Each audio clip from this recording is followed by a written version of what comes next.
It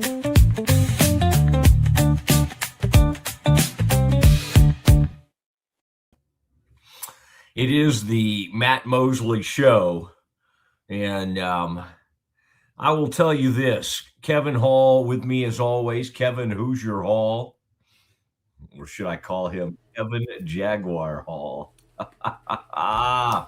There he is. And what is that? Indiana University. That's my diploma. I was prepared for okay. it. This is the inside right here. All right. Does it say IUP, IP, or whatever in there somewhere? I just can't see. Okay. Down at the bottom, Very it says bottom. that's where it was presented. But did not go to school in Bloomington. It is a Indiana University diploma, for sure. All right, sir. I'm counting you. I'm choosing to still count it, even as demoralizing as that news was to me. You still get to claim it. You just kind of buried that for a good long time. But I will have to say to you, sad to report that from Kansas City right now, about the only thing going well is that LED court. I do like during timeouts, I can look down there and they'll flash up like some of the best players in the conference and the all conference team, and it takes up the whole court, and it does look kind of neat. I got to say, now the players seem to hate this thing.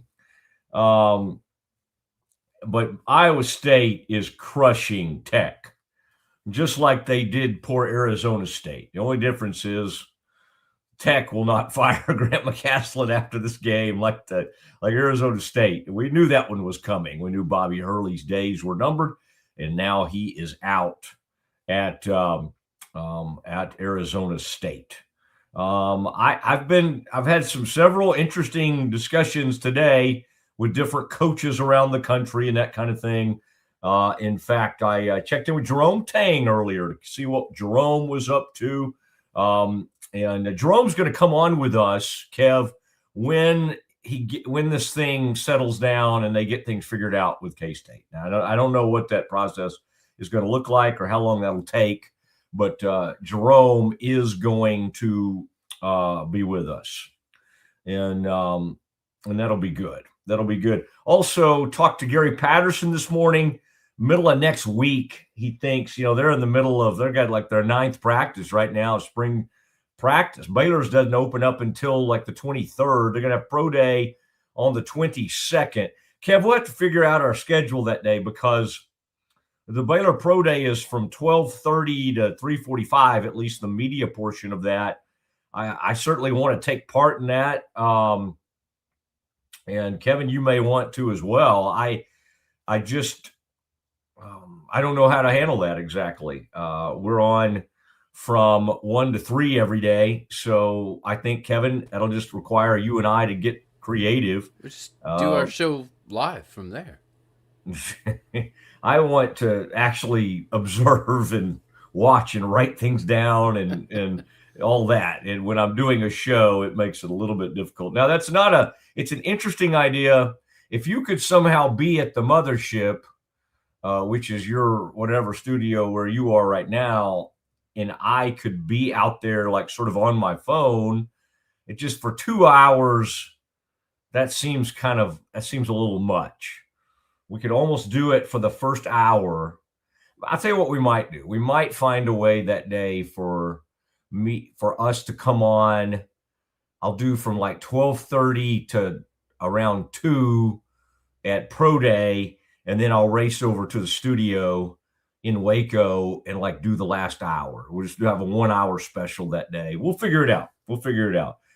Kevin, the good news is we've got all kinds of bosses and people that are involved in our operation, and there's always that chance they might want to have a thought on this. So we'll get them involved and see what they have to say about that. Kevin, other big news in college basketball. Again, Texas Tech right now is getting run out of the building by Iowa State. Kevin, as I said, the reason I kept picking Iowa State. Iowa team is only down 3 to Ohio State. They made it all the way back. Okay, so that you're saying that was kind of a blowout, and then they fought their way back. They were kind of running away with it, but they made it a 3-point game, 72-69, 7.2 left. So we'll see. Thankfully for Miami of Ohio, which has had an unbelievable season, and I don't really fault them for their sorry schedule because nobody wants to play them. I mean, it's not like they're trying. That's ESPN's headline there. Oh no. Oh man. Miami of Ohio. No. It's you have to play on the OHIO that Ohio State does. OHNO. That's I know, but the whole point of it is it kind of reads like oh no. But I mean, if you want me to spell it out, I understand that Miami is in Ohio. But okay, I like it. That's fine. Kev wanted to walk us through the way they've done this, which is good. But the bottom line is the Miami of Ohio. Let's see what we call them, like Red Hawks. I don't really know what we call them. Maybe so. They've lost. That's correct. Red Hawks. Yep. They've lost. Oh no! And by the way, Texas Tech, in addition to getting beat right now by 22 points in the second half at the Big 12 tournament, just lost Lawan Betts, who has gone to the locker room. They're already playing obviously without JT Toppin, and now Christian Anderson's down on the ground. This is turned into a disaster for the Red Raiders. And I got Kevin during Campus Confidential. We'll do it at 1:30 today because we've got Ashley Hodge is going to come on and talk some Baylor hoops with me at 2:00. Remind me, I've got a Texas Tech story involving their football team, and oh no, this glass court, he totally slipped on the floor. I'm telling you, players have talked about how slippery this LED glass floor is. And Christian Anderson is thought of as like a lottery pick. He has just injured his groin, is what it looks like, and he's walking off the floor on his own power. But to me, it looks like he just pulled a groin muscle or something lower leg. And it was a total just slipping on that floor.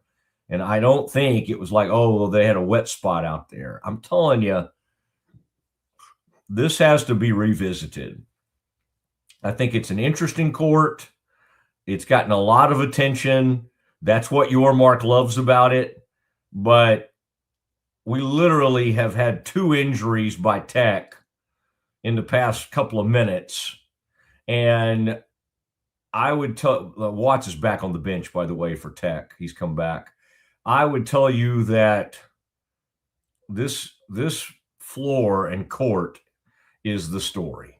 It really is. And I hated it, by the way, Baylor, after that loss the other day, when the reporters asked Scott and the players, all they wanted to talk about was that stupid court. They didn't even ask them about losing or the season ending or whatever.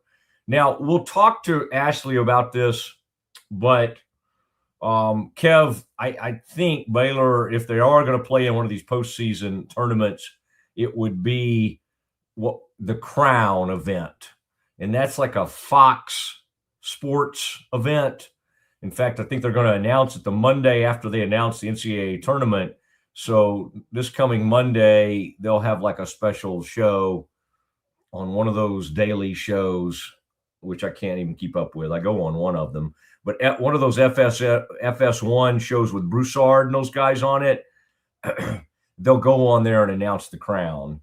And that one could be the one the Bears get invited to with their 6-12 conference record. All right. Let me go back to and Tech down by 20 with about 7 minutes left in that game. And then, Kevin, we'll check in on some of these other games at 2:00. Tennessee and Auburn play. That's an interesting one because Auburn is on the bubble, and I do think if they won another game or two, they would get serious consideration to be in the tournament. I did notice that after Miami of Ohio's lost to UMass, and there it is. So they're not going to go undefeated. Again, as I was saying, I don't hold the schedule against them because apparently they try to set up a tough non-conference schedule, and teams just don't want to.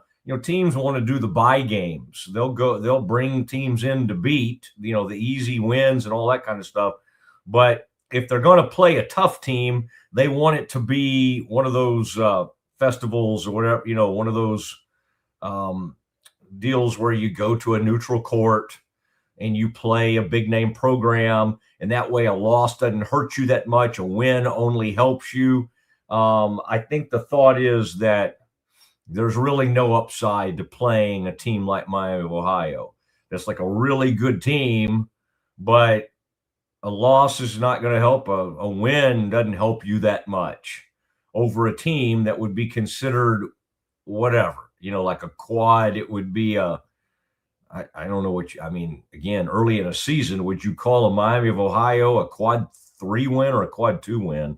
Whatever. Kev, bottom line is they got beat by Frank Martin in the UMass Minutemen.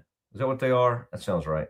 The UMass Minutemen, and down goes Miami of Ohio. Does that make them a worse team? No. What it does is give the MAC likely 2 bids. So, Kev, you've been looking at bracketology.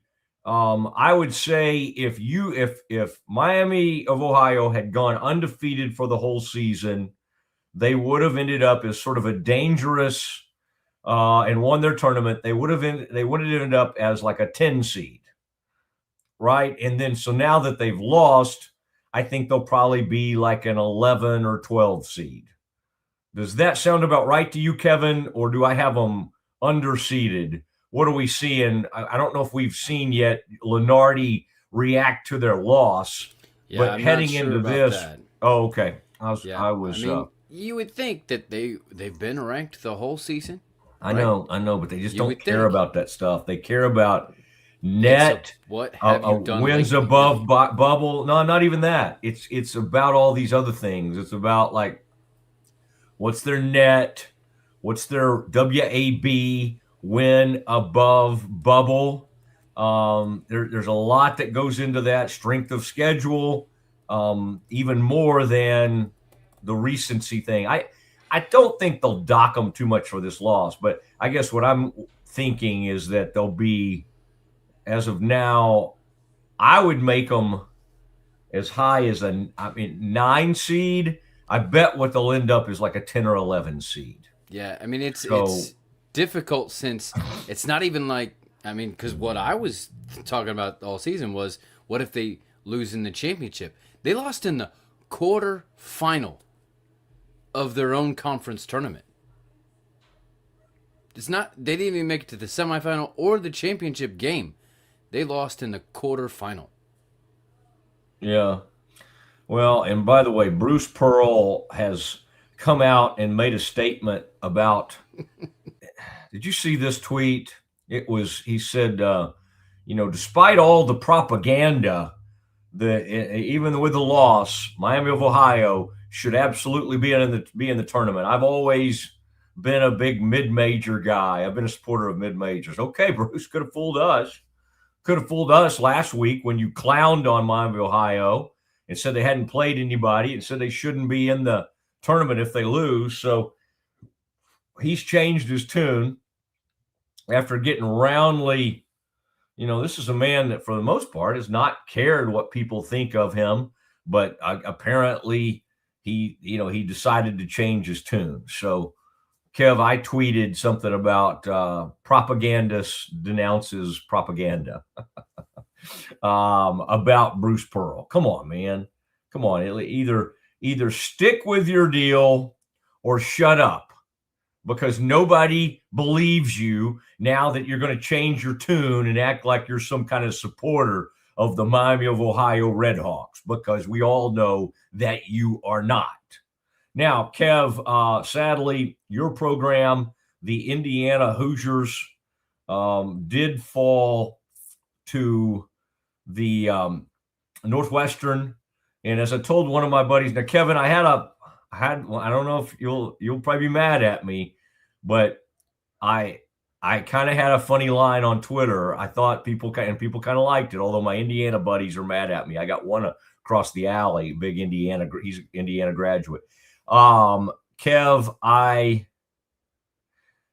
they put a deal up and they said the CBI, because of things outside our power, will not be able to have a tournament this year. We look forward to seeing you in 2027. And I simply tweeted, more bad news for Indiana. People kind of liked it, Kev. Yeah. They kind of liked it. And Kev, how bad? Game, what was the score? What was the score against Northwestern? It was bad. I think it was like a 15-point. No. Martinelli just went off, and Indiana had no answer. My wife, even after the game, she said, "So, is this coach getting fired now?" The answer is no. You'll stop trying to fire people just because Indiana is the greatest football program in the country. You can't just start firing everybody who loses. They were on the bubble. I mean, Baylor has had an incredible program. The Bears weren't even on the bubble. I mean, at least Indiana was on the bubble. Indiana hadn't been half the basketball program Baylor's been over the last 10 years. And, what was weird to me, Kevin, is I saw a graphic. I don't think you showed this to me. I think I just saw this on Twitter, and it said that, 10 years ago, and I think I was there for this, that Indiana was in the Sweet 16 with Crean, and they beat Kentucky, I think. I mean, it's hard to believe that we sort of think of Indiana being down for the last 20 years or so, and they have been. But they've had these weird bounce-back moments. They had one with the coach after Knight. And he ended up going to George Mason. He's been all over the place. I can't think of that guy's name, Mike, whoever. They had one good moment with him. Where did they go to the Final Four with him? Something kind of crazy like that post Bob Knight. Kevin, this is when you jump in and clear this up. But then they had they've had some good moments with Crean, and I mean, y'all were so happy to run Crean out of there, and it's been Archie and just the mess since then, and Woodson, and now DeVries. You got to think. Come on, man. It was 2013. 13 years ago this year, IU won the Big Ten championship outright in Ann Arbor against Michigan. I was thinking about that yesterday when Jeff was under Crean. Michigan. Is that right? Yeah. And then the very next year, he didn't do so hot, and they fired him. Wow. To me, that was the moment where everything kind of went very unfair. Sideways. Yeah. Guy was a great coach at Marquette. He had Dwayne Wade, comes to Indiana, has his moments. Brother-in-law of both Harbaughs. Yeah. That is right. Oh, look at that tight. Look at old TJ. TJ still coaching them up, even up by 20. Otzelberger. You talk about one of the greatest hires in college basketball. There it is. We talk about, Signetti being one of the all-time greatest turnarounds in college football history, maybe the best. And Otzelberger walked into a place where they'd gone like 0-18 in a conference season under Steve Prohm. And he just, immediately they won 20 games in his first season, and he just started chipping away at it. And now Iowa State's great every season. I mean, that is a freaking great basketball coach. I mean, Kelvin and Tommy and Bill Self. I mean, and even Grant McCaslin, they get a lot of the attention and all that, and they deserve a lot of it. But TJ Otzelberger, I put him right up there with the job I mean, I put Kelvin 1. I think I put TJ 2.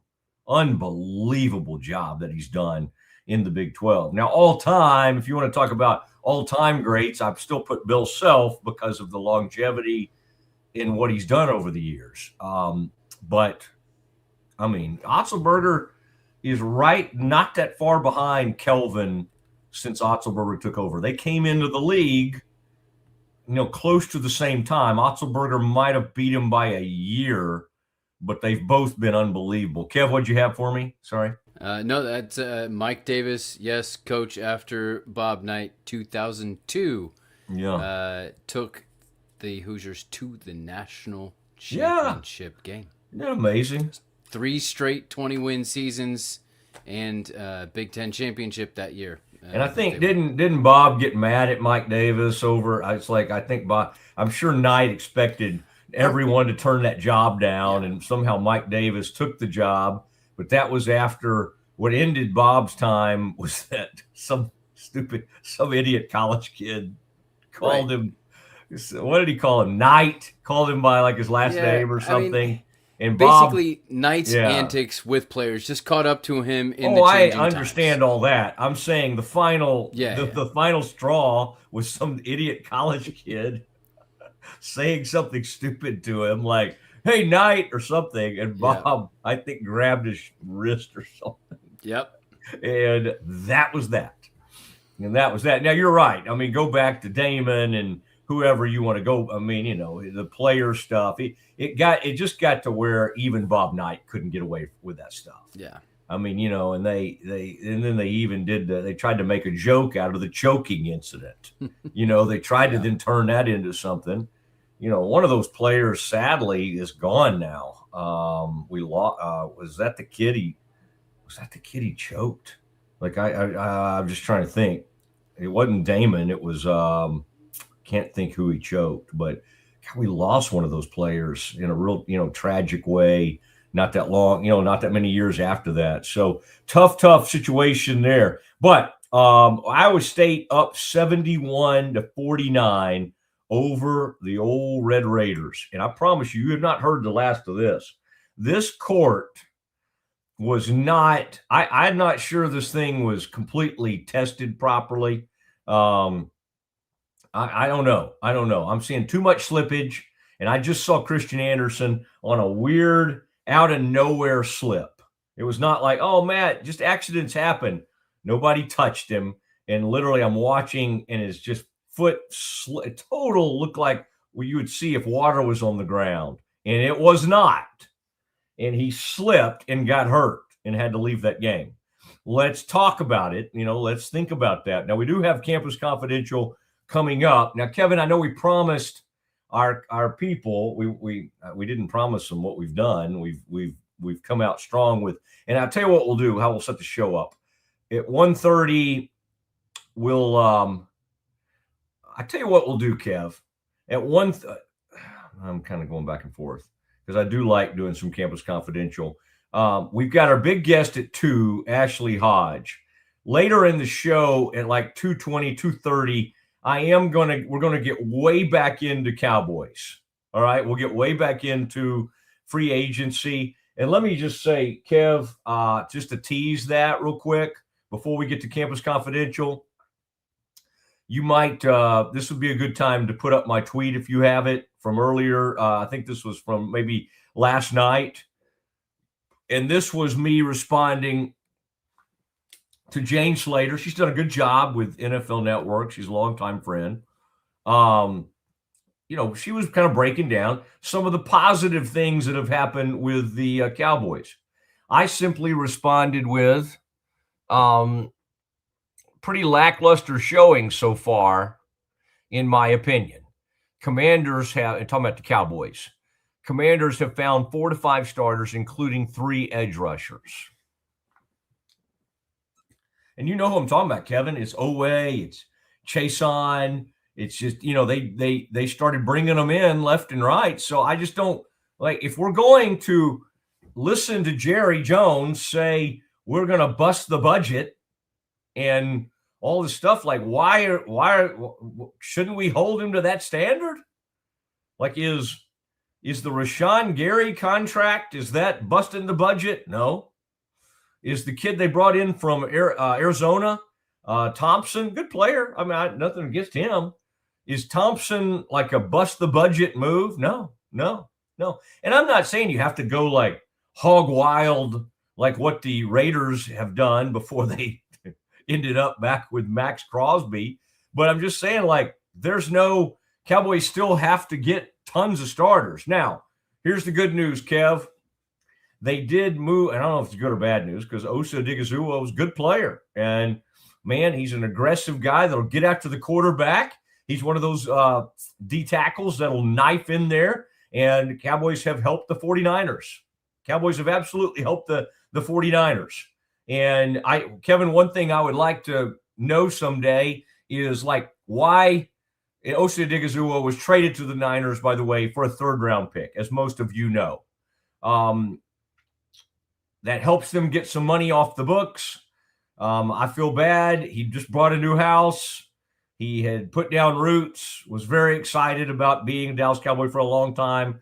He was just he just finished like the first year of his deal, 4-year deal, but this stuff happens. And most of America doesn't sit around and feel too sorry for people that are making over $20 million a year. So I get it. I hate it for he and his family.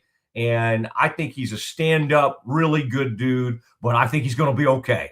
And even with not have, the state income tax situation being different in California, I think somehow on 20-something million a year, he'll be okay and he'll survive. Okay. I like the guy. I really do, but I'm not going to sit around here and cry too much over him having to leave Dallas, sort of abruptly. Now, Cowboys get a third-round pick, so they'll now have the 12th pick, the 20th pick, and the number 92 pick in the draft. They were going to be out of, picks for like second and third rounds. Now they jump back in, and they I think the fifth round, they have like 3 picks. But this gives them a third-round pick to where they don't have to just basically be out of it for a long, long period of time. And so they do have that. Kevin, I would like to sort of wonder and openly bring up the fact that I tweeted about this too. And this one seemed to get a lot of traction. Kev, I don't know, man. Yesterday, my tweets were really taking off. Some days they do, sometimes they don't. Why do they feel the need to trade to the teams they can't beat in the playoffs? Can't get past the Packers. Okay, trade Micah Parsons, the best pass rusher in the game, to the Packers, to a team in their conference, okay, to an NFC team that they can't ever get past in the playoffs. Same thing for the Niners. They don't do well against the Niners in the playoffs. I mean, who do they do well against? The Tom Brady Bucks, when he's finally past his prime. All right, his prime only lasted about 25 years, about 21 years. So they finally got one on Tom Brady. Who else? Who else can they beat in the playoffs? Did they beat Russell one time? Did they maybe beat the Seahawks one time in the playoffs? It's not a lot of people. They're not out there beating a bunch of playoff teams, all right? Here's what they do. They trade good players, and Osa Odighizuwa, no matter what you think of him, he was a good player. He was good enough that they did a huge 4-year, $80-something million deal with. And then they said, oh, man, now we got Quinnen. Now we got Kenny Clark. Let's kind of move on. We've got all these guys. So, Kevin, they had the market cornered on UCLA linemen. They had 4 UCLA defensive linemen. Now one of them's gone. Osa played there. So now they have Jay Toya. And did Kenny play there? Maybe I had to think, but they had 4 of them, and now one of them is gone. All right. So there you go. We'll get more into this as the day unfolds, but I just wanted to give you a little brief thought on kind of what I don't understand. I mean, it's like, I know you got to do the trades and you got to do the best trades you can, and you can't always get caught up in who you're trading them to, but goodness, I mean, I don't know. You know, who do you try to measure yourself against? Well, the best teams in the NFC. Who's constantly in the playoffs and generally going pretty deep in the playoffs? That'd be the San Francisco 49ers. Oh, okay. So you just want to send a great player to the 49ers. I get it. I get it. Osa Digizua. Oh, but you got third round pick. Oh, okay. All right. Well, I mean, let me look. Let me look. Has this roster full of former third round picks that have just, turned into unbelievable players for the Cowboys? Let me think. Let me think. Most of the guys that I can remember are gone. I mean, you did get Duron Bland, who's been a really good player, who seems to be declining, though, in the fifth round. I'm just trying to think of your best players. DeMarvion Overshone may have been either a third or fourth round pick. So there you go. I'm just trying to think of like great players on this team who were now. They gave up the pick. They gave up their third round pick, didn't they, to get Pickens? Is that a third round pick? I mean, that looks like a genius. That looks like a genius move. So again, I want to call it genius when they do genius things, but I don't know. I mean, if you want to rejoice that they got rid of Osa Digizua, great. But I saw people saying, well, he doesn't fit Chris. One thing I'd like to bring up about Christian Parker, Kev, I mean, I'm all for the big celebration of this young guy, and I'm excited to see what he puts together. But all that talk about, well, I mean, the one thing I'm sure about is Nakobe Dean. Of course, Nakobe Dean played linebacker for the Eagles. Okay, didn't get him. All right, well, they got this guy, Jalen Mitchell, the great edge rusher over there for the Eagles. Okay, somebody else, they didn't get him. All right. Who else, Kev? Let's see. Oh, they said they had another linebacker. Had another off-the-ball linebacker. No, is that one of his guys? Where did Quay play? I swear he had anyway, I was trying to think of where he was. All these linebackers they were apparently in on, they didn't get. Oh, I'm not okay. Forget I said Quay. I was thinking because they both played at Georgia, he and Nakobe. Reed Blankenship.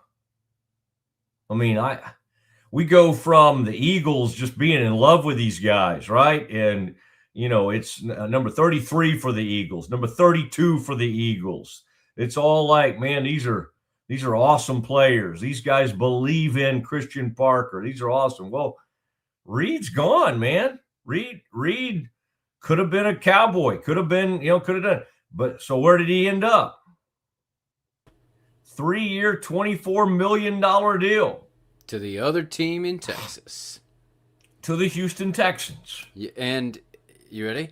I think of Bball, right? He goes to be the offensive coordinator at the Titans, and Titans are grabbing Giants players just left and right. Yeah. Which, and again, could be Christian good or Parker, bad. Let's not act like the Giants were a great team. No, but he's getting his guys. Christian Parker came over, and Jalen Phillips goes somewhere else, and Reed Blankenship goes somewhere else, and all his guys. So, yeah. Not choosing him. And again, I don't totally blame him because he could have been telling Jerry and Steven and them, we need these guys. And they just didn't get it done. I mean, how long did we hear about Nakobe Dean? And you have to win. And then all of a sudden afterwards, it's like, well, the Cowboys, he wasn't like a top priority. Okay.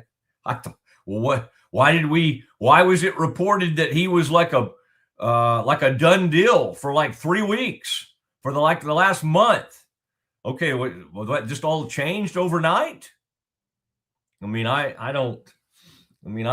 like to sift through the Jones, and I have great relationship with them, and through the good times and the bad times. Jerry and I have always had a really good relationship.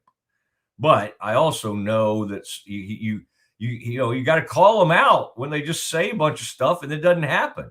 Now, Again, I don't put it all on Christian Parker because he's not the one doling out the money. He might have said, I love all these guys. And then they just didn't get any of those deals done.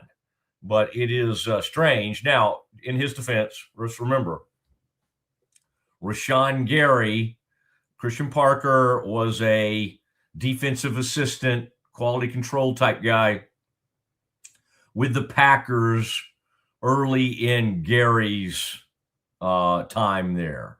Is that where he was from the beginning of his career? Wherever Gary was, I think it was there. Parker was there. So he did sort of get one of his guys, and the Cowboys' new secondary coach, Ryan Smith, is that right? Was the coach of the safety the Cowboys brought in Arizona. But I'm sorry, I just don't talk all this about busting the budget and get everybody excited and then just go out there and just kind of do nothing. Come on. I mean, it's not how this works. All right. They haven't done, okay, it's not nothing, but it's not a lot. It's not a ton. As we wrap up that game, by the way, and Kevin will have more on this, but Taman Lipsey, the longtime point guard for Iowa State, shot the Red Raiders out of the building. They've got a great, great crowd there. And it is, I'm trying to think who's on the, there's the guy we're going to have on the desk for the Big 12, Kevin Connors. We'll have him on as a guest. He's the studio host for the Big 12 tournament and a good friend of mine. Kevin Connors will join us for Bracket Monday. And then, Kevin, you and I need to come up with a really good plan for Thursday and Friday. It seems odd to sit here and talk knowing all of America is watching these games, although I guess that's what we'll just have to do. But I kind of feel like I've got the formulation of a plan in mind. I'm thinking of something that might be better than that. And Kevin, I want you to put your sort of marketing thinking cap on too. I've got the TV that's gonna be playing the games. So I know, but figure that out. We'll figure out how to do it. I did have one thought of like Pete Souza, and I don't know who else we would invite from the Rogue family. Making an office party? But like somehow we're all mic'd up and you're on the couch with us. Pete's there. I'm there. J-Mo, get J-Mo involved. Although some of the activities that we might want to partake in, I don't no, but we'd keep it all above board. But there's some kind of, is there a place where we could get good sound and then we could have enough TVs to watch all the games and kind of react to it? I feel like there's something there, almost kind of like Barstool does. So let's not flesh this out completely on the air, but why don't you be thinking about that? And I'll talk to Corey and we'll get the powers that be involved. And I'll see if Pete, before I promise Pete, I'll see what's on his plate. It's the Mosley Show, which I heard Pete last night at the deal at the AAC tournament. There were like 5 fans there, but Pete did a nice job. He and Spatola and FAU pulled out a big win over Temple. FAU has a bunch of our favorite Baylor people on it, so I'm always cheering for them. And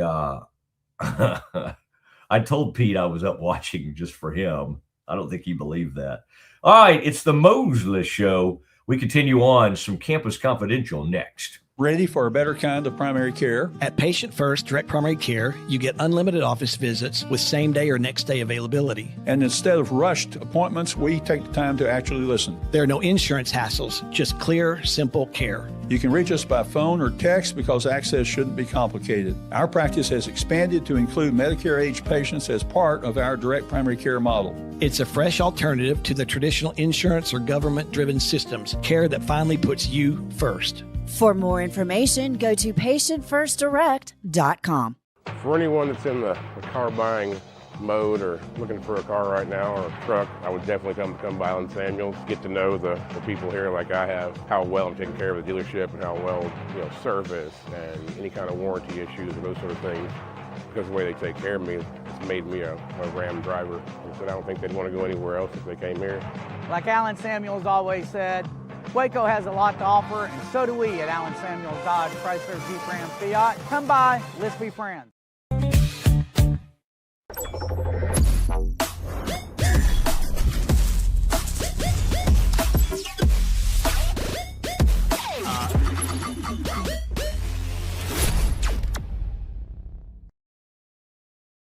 Everybody at Equalife really has a passion and a real interest in helping people feel well. How much further can we go to get you feeling even better? It is a complete partnership between the two of us. What if you could clean clean? With bio-based formulas and deep cleaning enzymes. No dyes, phthalates, or mystery ingredients. Just powerful pods for your dishes and laundry. Now you can, with drops. Made clean, made to clean. It's not just a glove, it's a 44 Pro. Crafted with dedication, made for performance, and built to last. Get your custom glove today at 44pro.com and experience the 44 Pro difference. That's 44pro.com, 44 Pro.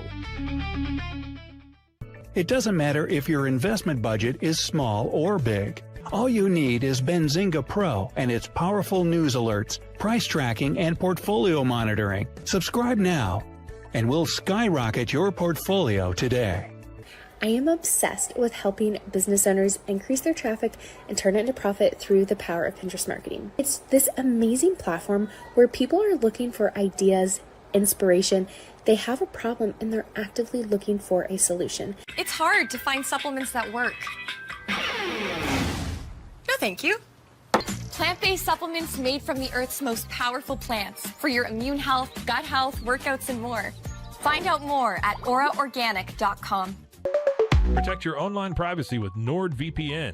Browse securely, access content from anywhere, and keep your data safe with military-grade encryption. NordVPN.com. That's NORDVPN.com.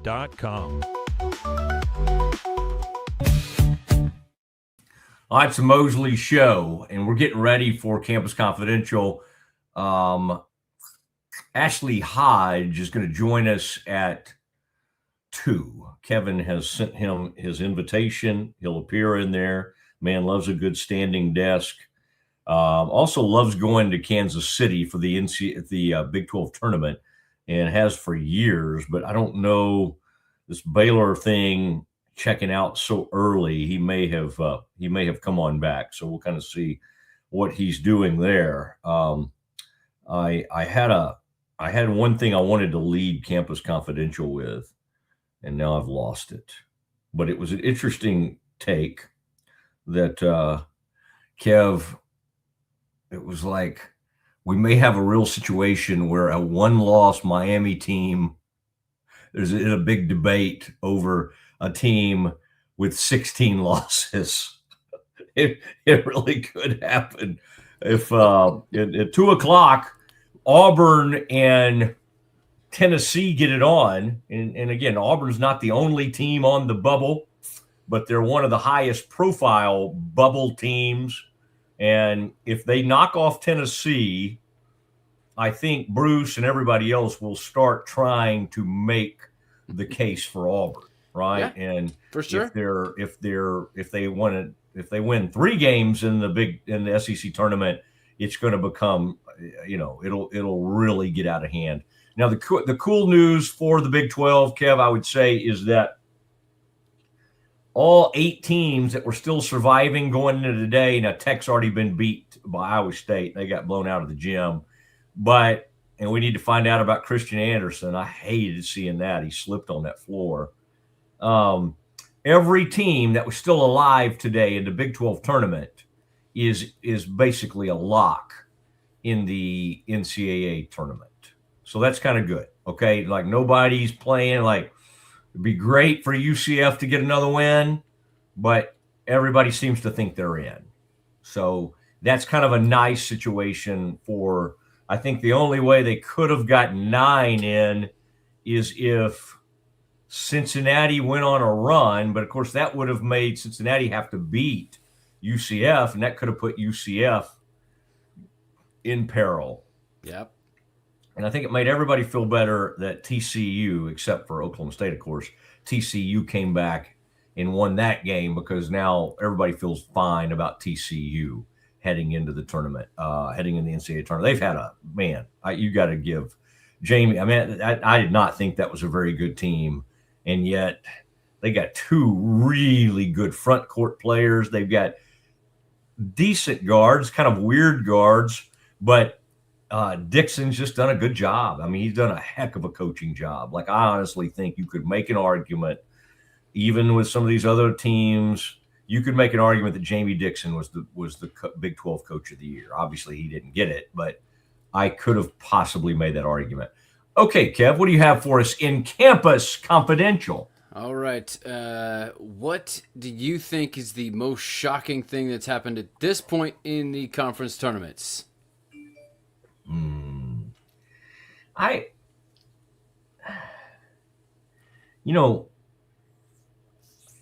There's already been some bracket buster kind of thing where teams that have had great years are sadly going to get left out because they were beaten. I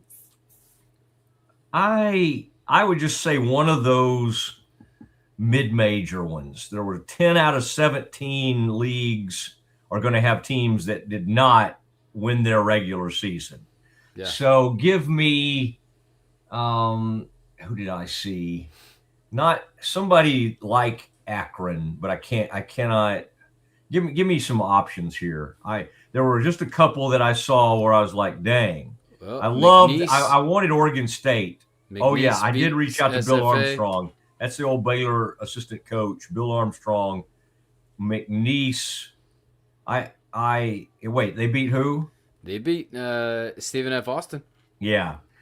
I hated it's like I like that for Bill because we know him, but I hated that for SFA. Yeah. Because they've had a great season and they've produced some really good coaches. You know, the top assistant for Buckyball, Kyle Keller, was the head coach at SFA, and they kind of ran him out when they shouldn't. I also like the coach at Troy. I can't remember like where they are in all this, if they won their conference tournament or not. I can't really remember. Yeah, but I do think Scott Cross is a heck of a basketball coach, and that was a team that I had kind of on my agenda. But what you just brought up, I'll call that. I like that one. I'll call McNeese State. All right. My best up for that. You did pick UCF in overtime, surprisingly there, and Tulane and BYU correctly yesterday. So here are the picks for today, okay? A couple of these games just barely underway. I'm keeping track of Kentucky, Missouri. Kentucky's up 75-70, 22 seconds left, and there was a little dust up between the teams, and so they're looking at that in review. But first game, Louisville, 1.5 to 2.5 point favorites over Miami.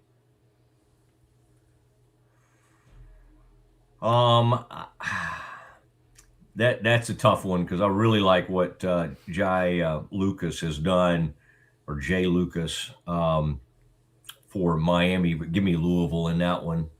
All right.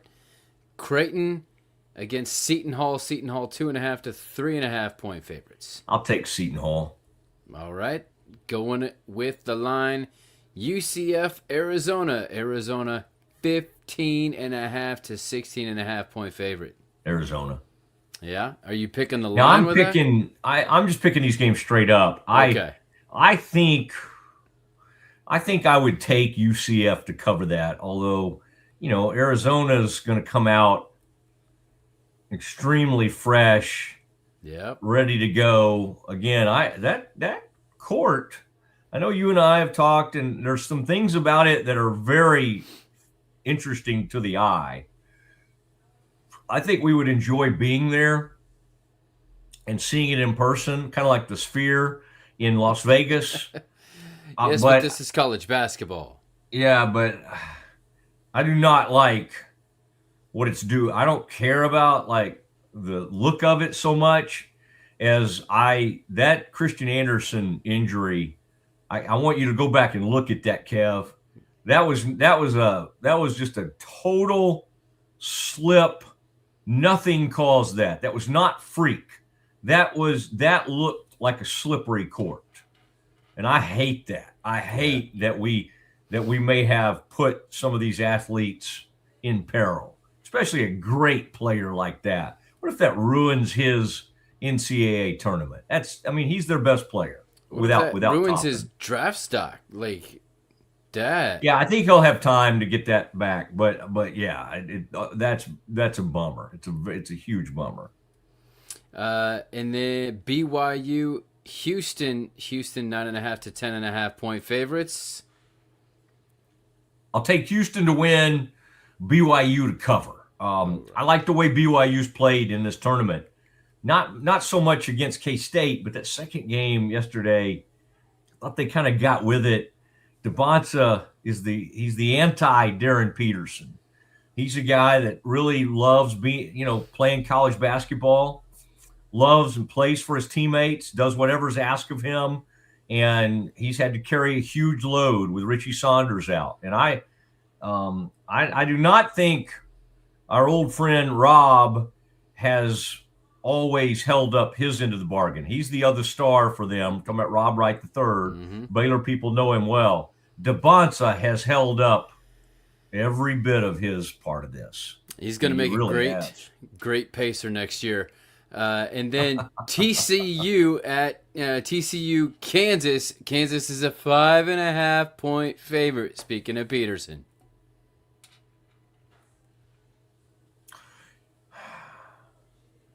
I would love to take TCU here, but we have to acknowledge the huge home court advantage that the Jayhawks have there, and that K-State has enjoyed in the past, and certainly Iowa State is enjoying. But Kansas fans will take that arena over. So give me Kansas to win, Kansas to cover. On a neutral type court, I would lean TCU, but again, what a big advantage, and that's the reason Scott secretly hates this tournament. Totally understand. Okay, then the question is, can Auburn beat Tennessee? Tennessee is a 5.5 point. Yes. Yeah. So yeah. Do you think it's going to happen, and it will? Now, stuff. Since I was just talking about home court, I mean this is in Nashville, correct? I mean, this could be. I'm talking about the SEC tournament. This could be a very pro. I mean, let's not act like both places are within striking distance of Nashville. Yep. I mean, the Auburn people can probably get there to Nashville, I would think, in 4 or 5 hours. Yep. And the Vols can get there in about 2.5 hours. Yep. I would, or two, maybe two. I mean, the state of Tennessee is very long. People underestimate how long that state is. Yeah, but it's got nothing on Texas. Right. Oh, for sure. We sort of, us in California, kind of dominate in that area. People like, hey, do you ever get to El Paso? Not if I can help it. Not if I can't just like drive over there. Like, I think we'll go out and check out El Paso tonight. Let's go with. Wait, what was the question? Auburn, Tennessee. Yeah. I'm taking Auburn. I'm taking the more desperate team here. Steve Pearl and his Auburn Tigers will pull this out and make for a very interesting argument. It'll come down to the end. I don't know. Boy, I tell you, Bruce bailed on his kid. He bailed on Auburn. Steve was not ready. This was a total, the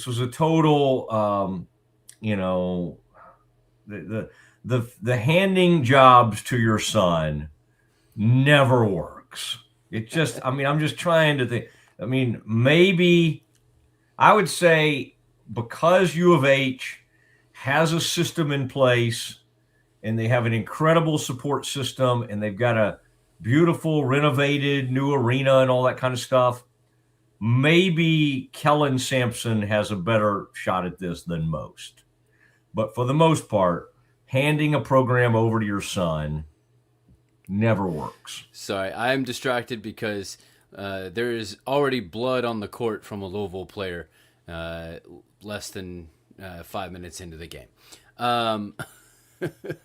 Last one that I have, though, for my Big Ten is, can Northwestern beat Purdue? Purdue is an 11.5 to 12.5 point favorite. No, I they think they'll came beat this close last week know. in Evanston.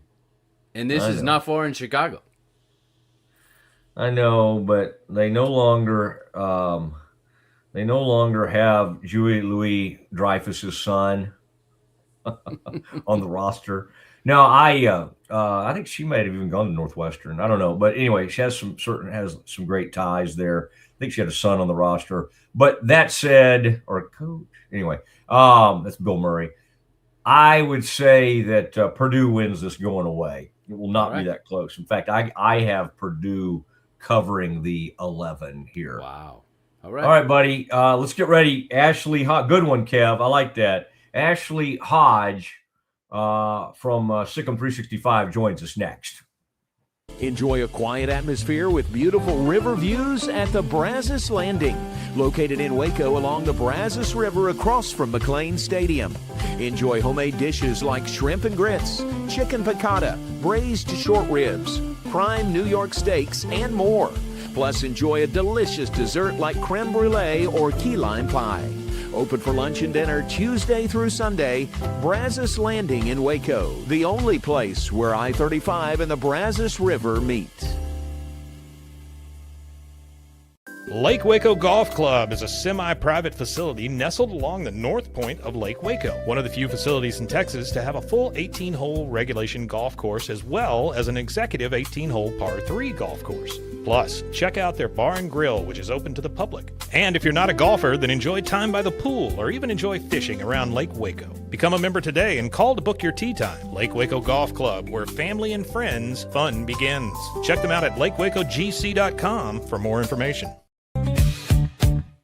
With Ease US, make studio quality voiceovers for your videos online in over 149 languages and dialects. Never been easier to create professional grade videos and voiceovers. Try it today at easeus.com. That's EASEUS.com. Ease US. Tervis is all about staying hydrated. Each product is built to last and comes in endless designs to match your personality. Stay refreshed and express yourself with Tervis. Visit tervis.com today and find your perfect tumbler. Dive into adventure with scuba.com, your ultimate destination for top-tier scuba and snorkeling gear. Whether you're a beginner or a pro, trust scuba.com for the best in diving equipment and expert guidance. Explore now at scuba.com. That's SCUBA.com. Scuba.com. Samsonite is the world leader in durable, high-quality luggage and travel accessories. Travel with Samsonite and pack confidence every step of the way. Shop now at shop.samsonite.com. Samsonite.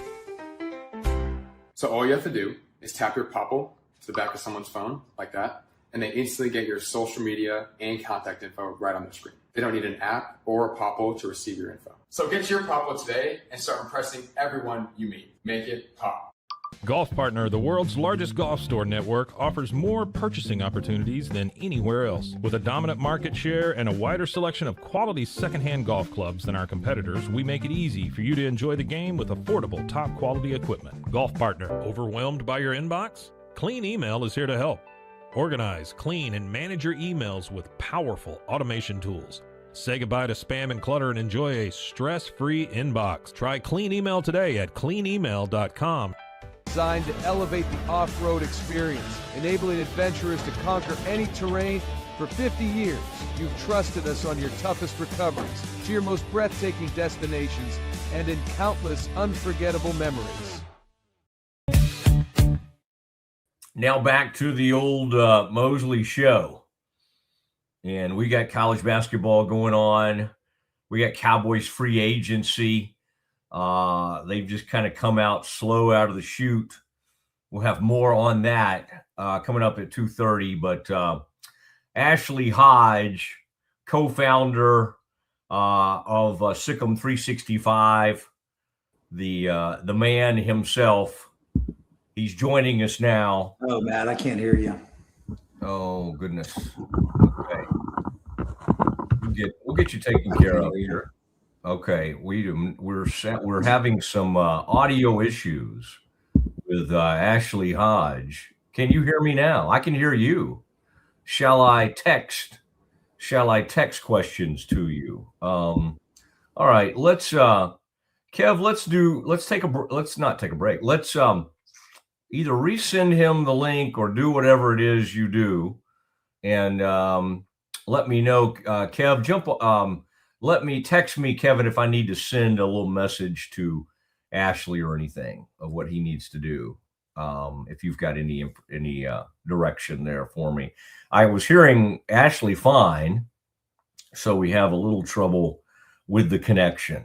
And we'll get back to him because we've got a lot of Baylor basketball to discuss. We've got college basketball.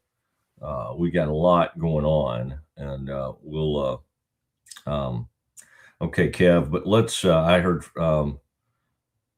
okay, let's give it one more go here, and then all right, I'm good now. Oh, good, buddy. It was a user error. I was willing to take the blame because I am very capable of that, but oh, there's the graphic. There it is. There we go. And we actually, in that one, we put the little Sikkim, we put the the apostrophe in there. Progress, yeah. But man, what do you have on the background, by the way, or what are you watching right now? Are you watching? I got some Big 12 tournament action going, so it's a UCF Arizona coming on here. Yeah. Are you, man, that is an annual trip that you love. Yeah. Unfortunately, going to Kansas City, unfortunately, the Bears checked out very early in this one, which was not totally unexpected. And by the way, I hate that. I mean, the court is interesting and kind of fun. One thing I hated, though, was, first of all, Christian Anderson just got hurt. He looked like he slipped on the court, and it was like out of nowhere. It wasn't like water or something. Literally just slipped, and he looked like he tweaked a groin or something like that. That's frustrating. Also frustrating to me was after that game the other day, Scott, it's already like, okay, season's basically over. They lose 83-79.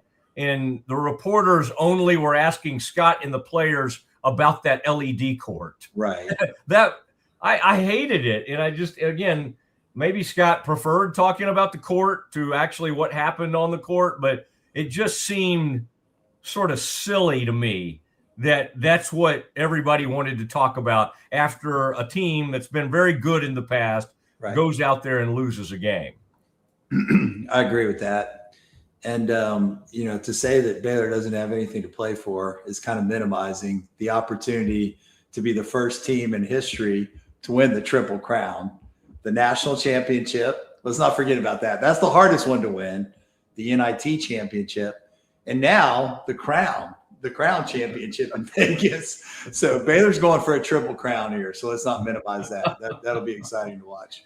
Do we have some, has the crown already sort of privately sent out some invitations, or how does that work? And is there a ranking process? Yeah, Baylor's in good shape. It's based on the net ranking. So for the teams that do not make the NCAA tournament, which I hate to disappoint Baylor fans, but they're not going to be in the NCAA field this year. But the ones that do not make it, it's the highest ranked teams in the Big 12. And so right now that's Cincinnati and Baylor. UCF is right there with Baylor, like 50-51, but I think they're safely in the field. Now there could be a lot of chaos with these conference tournaments that could change that, but I think UCF's going to be in the field unless they just get totally obliterated by Arizona and there's a lot of crazy things that happen. But I think Baylor's in good shape to be in the crown. So they'll be going for the Triple Crown in April, baby. Spend Easter in Vegas. Okay, is the whole crown held in Vegas? Is that what you're? Yeah, Same as the tournament that the Bears played in, same locations that the Bears played in Thanksgiving with the Players Era. So that's familiar territory for them. Have you booked your Crown tickets? I'm not yet. Booked airfare yet? Okay. Yeah, I'm waiting to see what happens. It's Easter weekend, so that makes it tough to do that. But we'll see. We'll see. I'll size up the field, make sure that Tunde and Cam Carr are playing first, and then we'll make a decision from there. We were in Indianapolis for Easter. That weren't we? Wasn't that when the national title was over? Was that Easter weekend? Easter weekend. I remember looking up churches to possibly go to. Oh yeah, I think in Indianapolis.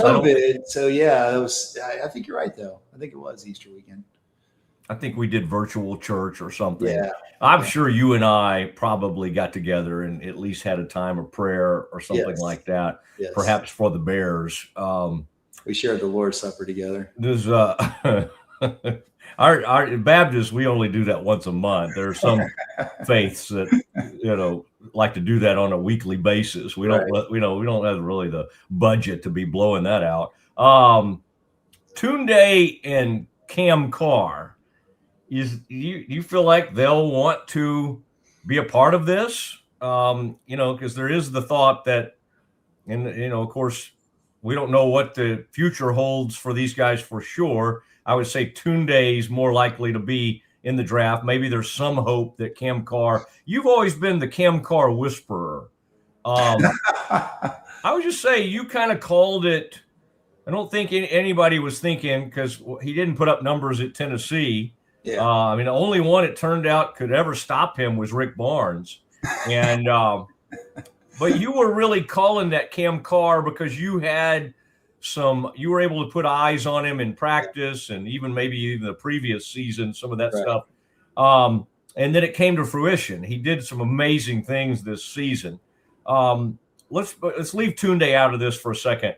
Where do you think Baylor is with Cam Carr's future? They'd love to have him back, but all knowing he's got unbelievable athleticism and certainly I don't know. I don't know exactly where he is on the NBA radar, because we've seen him anywhere from like 21 or 22 to even after that, or maybe even before that. Where do you think Baylor is with Cam Carr? I think they're going to try to retain him. I mean, I think what's going to happen is they're going to make an offer, a really fair offer to him. And, if he's going to go through the combine and he's going to test, and by the way, he's going to test unbelievably well. He's like got things you just can't teach, like his vertical, his, the wingspan, the speed. I mean, he is an elite athlete. I mean, he will test really well. No question about that. So I think there's a pretty good chance he'll go in the top 20. And if he does go in the top 20, he's not going to come back to school. There's no question. Now, if he slides and he doesn't get in the top 20 and he's a little bit more nervous about his draft stock, I think he's a guy that really has the potential to be in the top 10 the next year. We know this is a weaker draft next year than this year on paper. So I think, he could really help his stock by coming back to school. So could Tunde. Tunde I think has to demonstrate that he can shoot the ball more consistently, play better defense. So I think they're going to try to retain both those guys. My guess is they might have a shot at one of them. I'd put odds at about 30% that one of them is in a Baylor uniform next year. I'd put odds at about 5% that both of them are in a Baylor uniform next year. I think one's going to stay in the draft. Maybe one will return to college basketball. Then you always have to worry about the transfer portal. There are teams out there that can throw some crazy money at them, and Baylor's got to be responsible. I think they'll be competitive, but they have to be responsible. So I think it's that's what we're looking at. As far as the situation, I like their plan of attack here in the portal, and I think they've got a great plan. I know Scott is really getting ready for what's going to happen in the portal as soon as it opens up. And I think you'll see a much more complete roster next year for Baylor. Man, I sure hope so. I can't imagine. And I'm curious, with Doug McNamee coming in and valuing this program so much and his relationship with Scott, from a money standpoint, again, they lost Rob Wright to BYU. They've got to get in the fight. Right. How is that trending? And when you say they have a plan, are you saying kind of the war chest is ready to go? That's still in process. Where do you think that is? Yeah, it'll be better. I think it's no secret that, Baylor was extremely competitive with NIL 2 seasons ago when they spent a lot of their money on Norchad Omier, VJ Edgecombe, and Jeremy Roach. But I think last year they were probably in the 30 to 40 range as far as NIL budgets. And this year I expect them to be in the top 20. I think they'll have quite a bit more money to work with. So that's good news. And, you're going to expect results that are commensurate with that. I would call this year disappointing. I think this should have been a tournament team, and they fell short of that goal. But Scott's very competitive. He's going to make changes to the way he does things and talent evaluation. And I think they'll have a very competitive roster. Okay. Can you shed any light on who they may be going after from a staff standpoint? What are you hearing there? Because it would be obviously Jerome Tang is back out there. A lot of people would naturally go, let's bring Jerome back. Right. Ron Sanchez has, he seems to have a great reputation. And I think Scott really likes him despite having a really poor season. I don't know, just kind of observing things and talking to people. I think Scott really likes him. Yeah. We know Scott would hate having to basically move off from him after one season. There's already been sort of too much turnover recently on the staff. But I guess from an evaluation standpoint, I think there are going to be changes there. I think both of you and I agree on that. I kind of think both you and I know who they're pursuing here in some of that. How close is that to happening? And what can you see sort of happening in that area when it comes to just pure evaluation, a place that 2 straight years they have missed wildly on a couple of players, and we may have to throw Agbum in because they thought he could play point, and obviously he couldn't. Where are they on that? Because they got to get that right. Yeah, well, first of all, there are some success stories. Cam Carr is a major success story as far as evaluation. And then Isaac Williams is a tremendous success story as far as evaluation. But you're right. They missed on a lot of guys that they probably overpaid and, certainly don't want to make that mistake again. I think that it was more of a situation where they had a general manager, Jason Smith. Jason works really hard. He's an incredible guy, great personality, great connector with agents and with parents, and does a great job in that role. But they probably relied too much on him. He would present 5 names, and these are the 5 names you need to go after. And I think Scott realizes that, hey, the buck's got to stop with him. He's got to be responsible for. The coaching staff needs to make the decision on these are the guys we need. This is the profile of a guy we need. We got to go after these guys and not be so reliant on a general manager. Now, I think, the name you're probably hinting at, Jake Lindsey, is a possibility, to be added to the staff. I know there's been some discussions there. I don't know if he'll do it. He's got a young family. He's got a lot of responsibilities as a young father. And that's a really all-encompassing job. And make no mistake, Scott, he drives his guys hard. He is a dictator, nice dictator, one of the nicest dictators you'll ever meet, but he is a competitor and he wants to turn this thing around. And so those guys are going to have to work hard to get this thing turned around. So, it's whether or not a Jake Lindsey will want to do that. That's we'll see. But there's plenty of guys out there that I think make sense from a fit, guys that Scott trusts. And, I have no doubt he's going to make some changes on his staff and really try to get this right. I think Scott, we've talked about this before, but I think Scott probably has 4 or 5 more years, and then he wants to do something else. And, so I think that he really wants one more bite at the apple, to really make a national championship run. And I think that's his thinking and his thought process. And so I think he's really going to do everything in his efforts to get Baylor back to that level.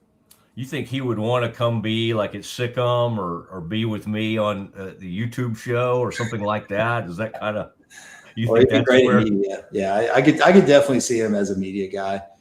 I think he probably wants better work-life balance. I mean, this job was a hard job from a work-life balance standpoint before the portal, before NIL, and now it's gotten much, much worse. So that's why you see guys like Tony Bennett and Jay Wright and Roy Williams just going, we're done with this. This is a younger man's game. Can you imagine if he had this season at Kentucky? I'm not saying he would have, but because he would have had a different kind of budget there and all that. Go do a search for Mark Pope's name on Twitter. You'll see what that's like. Although they won today. They did win today. Yeah, they are a tournament team. They are a tournament team. Okay. This Jake Lindsey, I did not. I'm kidding. I certainly have heard that, but I was kind of. I'm glad you threw it out. I was like, I don't want to, jinx anything, but you and I both know that it's a name that's been out there. He was at Grand Canyon as a coach. Has this interesting gig right now, and it involves it's the insurance business, and it's like medical, and it involves NIL, and so. It would be he's really in a short time. He's only been out of Baylor for 10, 12 years or something like that. Yeah. He's really had an interesting career, hasn't he? Because his dad was a GM for the Jazz. I don't know if anybody knows that, but then was with the Mavs, now with the Pistons. That'd be so cool, by the way, to have him in Waco, and maybe his dad, there's been rumors that the Mavericks would perhaps think about hiring his dad as the GM. There's a lot of cool things about it. From an evaluation standpoint, what are some of the things Jake's done? I was just hitting on a few of them, but that would make him a really interesting fit for this Baylor.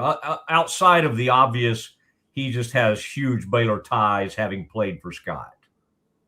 Well, it's probably no mistake that Detroit's one of the best rebounding and most physical teams in the league. I mean, they just pound you. Will you humor me a quick Mark Aguirre story?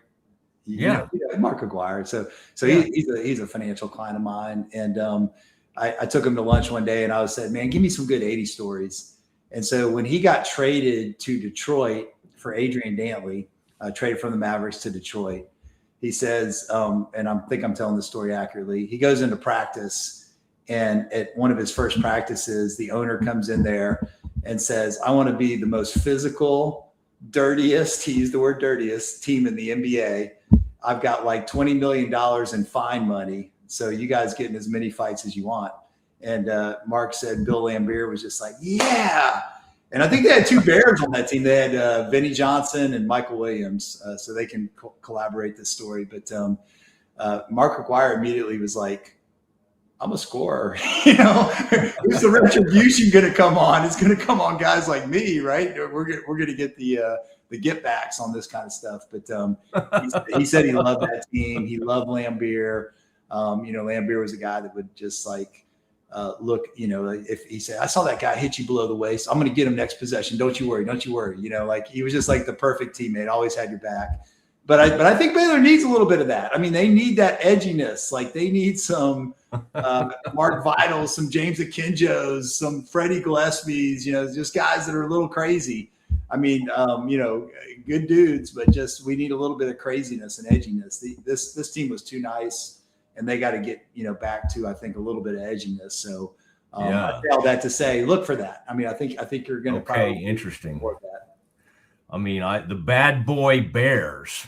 That's How about that? Instead of the bad boy Pistons. Yep.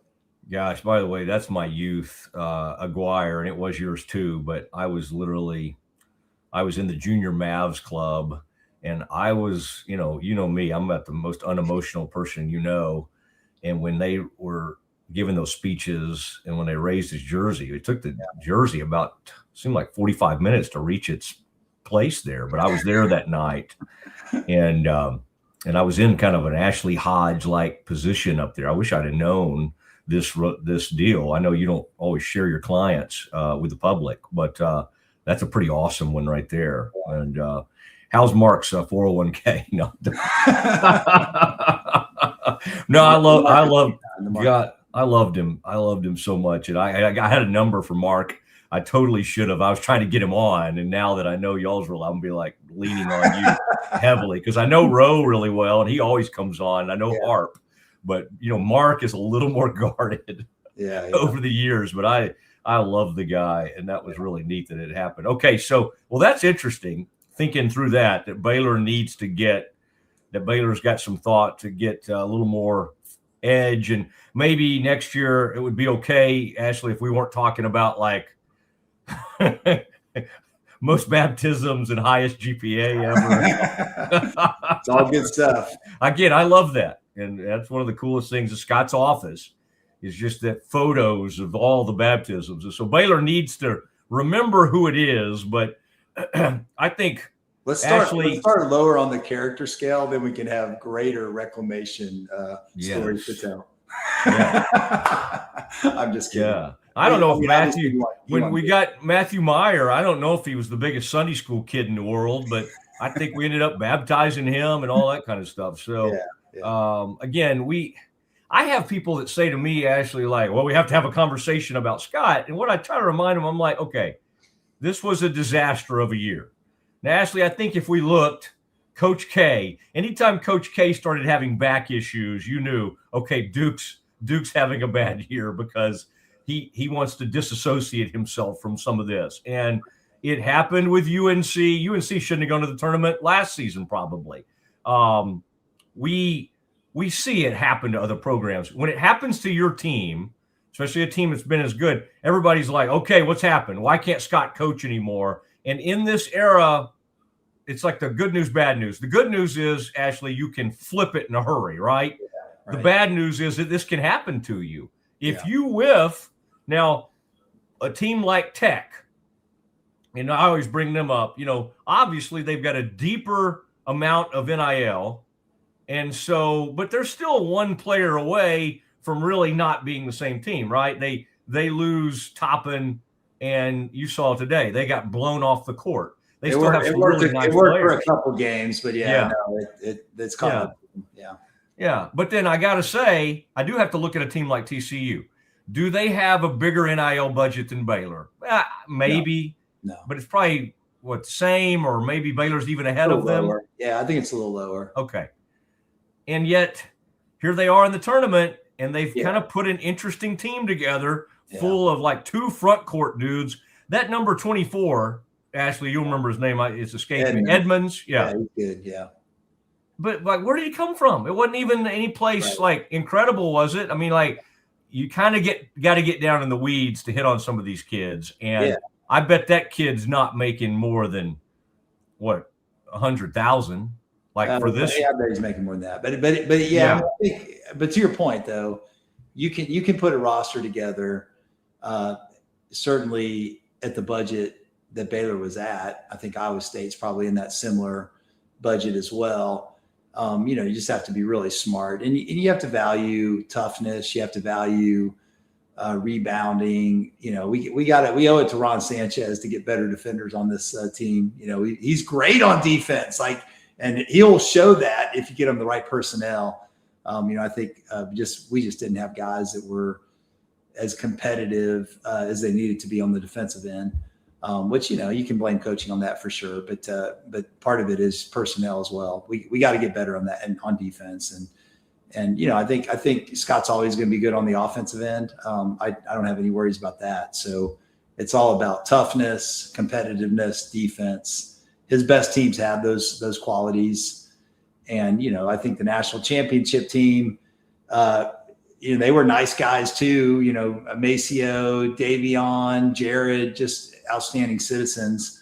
But, you got a guy like Mark Vidal. He was a little crazy in a good way. I loved it. But, you got to have some of that. You got to have some Rico was crazy. Oh, Rico was crazy. AC was a little crazy. AC would beat your rear. And Freddie, Freddie's the nicest guy in the world, but Freddie was a menace. Like I remember going to a practice before the 2020 season, and they were going so hard. And I mean, Freddie and Mark Vital were about ready to kill each other.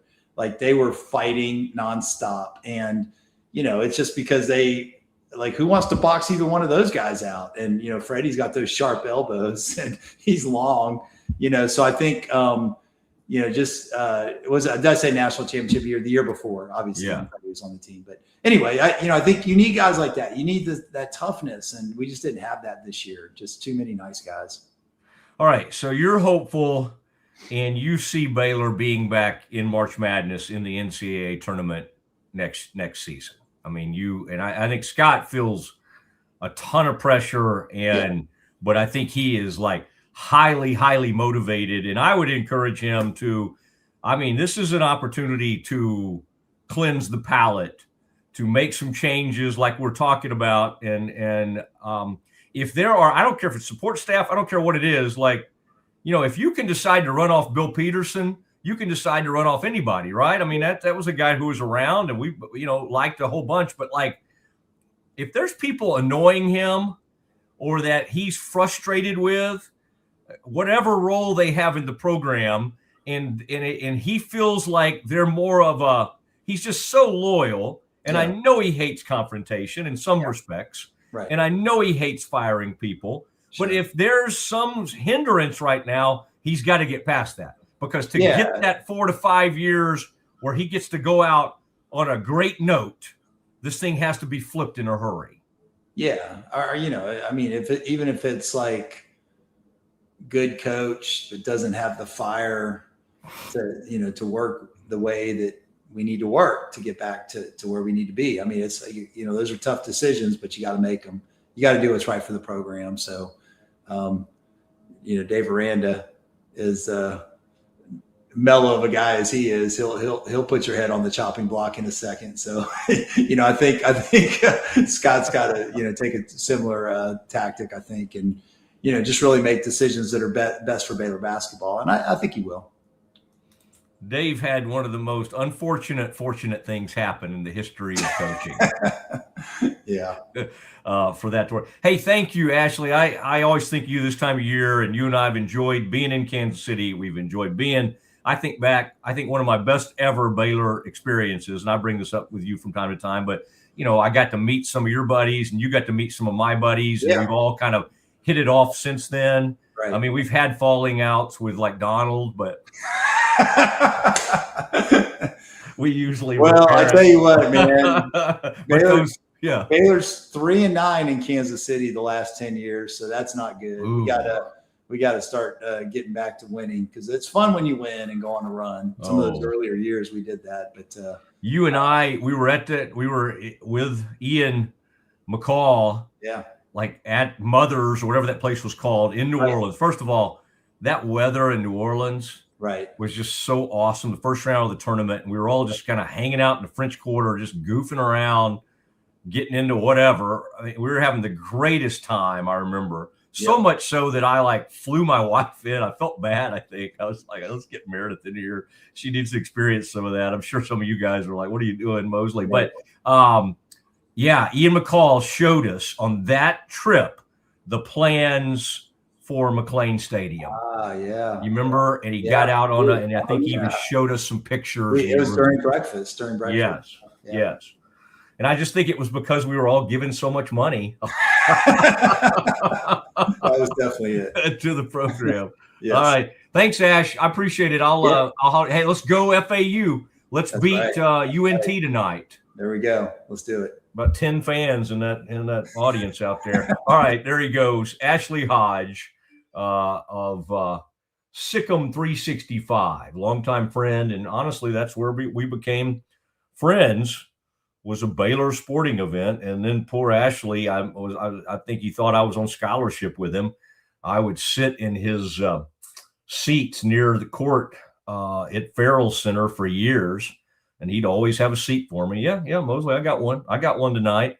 And then so we've had a great run together, and we both have a lot of passion for this program, and we both share a great friendship with Scott. And so we're very much hoping the Bears can kind of get this thing going in the right direction. It's the Mosley Show. We will get into it. I'm going to tell you what the Cowboys have done and why they have got to pick this up. This is not a good start to the to free agency at all. We'll discuss next. When you strive for greatness, you have a target on your back. And when it comes to finances, we're all targets for scammers. With the right game plan, you can protect yourself. Don't get faked by fraud. Here's a tip. Never deposit someone else's money into your bank account. Scammers will send you money or overpay you and then ask you to refund a portion of the money back to them. This is a scam. This message is brought to you by Central National Bank. Hemi is back, and it's Truck Month at Allen Samuels in Waco. Get a new Ram 1500 Lone Star Crew Cab with $10,000 off or 0% financing, plus the best truck warranty in America at Allen Samuels Dodge Chrysler Jeep Ram. Come by, let's be friends. Bball wasn't here. I don't know what people would be doing, like making PowerPoints or something. I love that I can sit down and build something the way that I think it should be built. Bball turns ideas into fully scalable apps. Try Bball today. At Covers & All, we've revolutionized protective solutions with cutting-edge, customizable covers, tarps, and curtains. We deliver premier protection at affordable prices and express shipping. Visit coversandall.com today for the perfect fit, guaranteed to last. Better sleep, inspired by nature. Your back, hips, and shoulders will fall into perfect alignment in any position, meaning that you get deeper, more comfortable rest. Visit ecoterrabeds.com. Cleanse your body of accumulated toxins and embark on your wellness journey at your own pace. At Global Healing, we provide premium supplements to help your body heal naturally. Start your healing journey today at globalhealing.com and organichemp.com. Relax with Hemp Delicious. Organically grown hemp, massively blended with delicious organic herbs, responsibly sourced for their holistic benefits. Each sip offers calming, antioxidant-rich wellness. Brewed just for you. Sip the calm with Hemp Delicious. Is your Mac running slow? Mac Booster 8 is your all-in-one solution to clean up 20 types of junk files. Get your Mac running like new again with Mac Booster 8.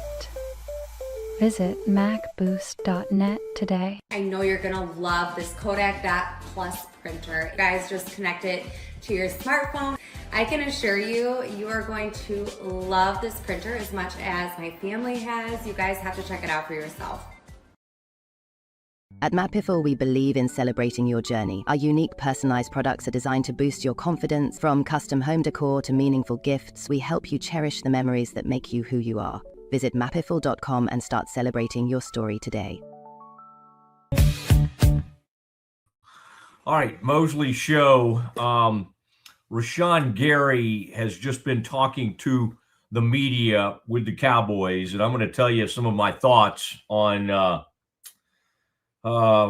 it has not been a brilliant start to free agency. Rashawn Gary was a good, I like him, and I think he's going to be a pretty good player. But again, all the needs they had, and a cornerback, linebacker, they just hadn't brought in a whole lot. Gary, they made a move to try to get Max Crosby. They missed. That's okay. I don't know if I would have wanted them to give up 2 first-rounders. In fact, I don't think I would. But then that thing was nixed. And so the Cowboys have apparently sort of moved on from Max Crosby, and now he's basically sounding, and the Raiders are sounding like he is going to stay there. And so they'll have that much improved defense with him coming back to it, one of the best players in the game. New Cowboys outside linebacker Rashawn Gary was asked about the new Cowboys defensive coordinator, Christian Parker. He said, when you talk to CP, he knows ball. They were together in Green Bay. Parker, he said Parker is hungry and motivated. He was asked if he wondered whether his trade to Dallas could be nixed when the Max Crosby trade was nixed the other night. He said, I didn't hear nothing about it. I was on my visit handling the things I had to handle. Gary said he heard about after he passed his physical. on his relationship with the new Cowboys pass rush consultant, BT Jordan. He said, having a coach, having a friend that wants exactly what you want from yourself. He wants me to be great, and he pushes me there. He understands me inside out. So again, this was about 30 minutes ago, and he apparently said the Cowboys, Rashawn Gary said of the Cowboys, they're getting a dog. They're getting a dog. So there you go, as the Cowboys get ready. And Cowboys now have the 12th, 20th, and 92nd picks. The Kev, you can put that up there again. The last night, big news, or yesterday, Cowboys, I guess it was in the afternoon, they did trade Osa Odigizua for a third-round pick. I think, as I tweeted about, they're getting better at money dumps, at salary dumps. When they traded Amari Cooper to the Browns, they got him for the Browns. Did they trade him back to the Browns? They got a 5th-round pick. Now, again, they were trying to clear what had been a $100 million contract off the books. They get that done now with Osa, who had just finished the first year of a 4-year, I don't know, $80 to $100 million deal. He was getting 20-something million a year. They've now gotten that off the books, and they get a 3rd-round pick. And people say, well, man, he's a good player. Why only a 3rd-round pick? Well, again, you're trying to move the money. Now, what do? You get all this money. You get cap space.